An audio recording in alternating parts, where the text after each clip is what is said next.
Banasayansi bagezaako nga bwe basobola okulaba nga bavumbula planet efaananako nga Earth, planet oba sengendo kwe tuyinza okugenda singa Earth eba efunye obuzibu bwonna.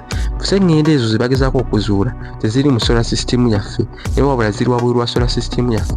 Jjukira nti sengendo yonna etali mu solar system yaffe baba bagiyita exoplanet. Bw'atamanyi exoplanet ye sengendo ebeera out of our solar system, ebeera esangibwa wabweru wa solar system yaffe. Kati okugeza emunyenye z'olaba ekiro mu bbanga esinga obungi ku zo zibeera star systems ez'enjawulo. Star system yebeera nga solar system nga olaba eno solar system yaffe, naye wabula ezo star system teziri kumpi naffe era nga ze zisangibwamu exoplanets. Kati bannasayansi bavumbula nga bwe basobola okulaba nga bafuna sengendo yonna oba planet yonna kwe tuyinza okubeera era okugenda, era abazzukulu baffe abalibaawo mwaka akaseera kwe bayinza okugenda singa ensi eba efunye obuzibu. Emu ku sengendo ezo ze bayita zi exoplanets ze baakazuula eziri habitable oba eziyinza ofaananako nga Earth bagiyita T01715b, ng'era eyo sengendo gye baakavumbula eyinza ofaananako nga Earth kwe tuli era nga bagisuubira okubeera nga eriko amazzi oba gayite liquid water.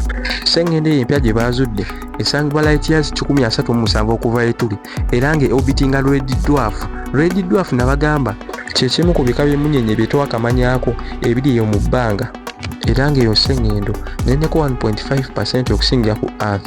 Waliwo sengendo endala ey'okubiri bagiyita Gliss 12b era nga nayo exoplanet esuubirwa okubeera nga eringa Earth naye eri mu bwengula era nga nayo ze zimu ku planet oba sengendo bannasayansi ze balinamu essuubi okubanga ziyinza obeera habitable eri abantu ng'abantu basobola okubeerako nga n'ebimera bisobola okukulako.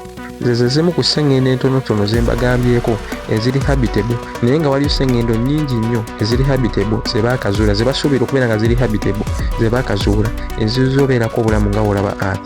Tuneegwako mu vidiyo enaabezeeko subscribing era liking eno video okusobola okufuna content omulala afaananako bw'ati.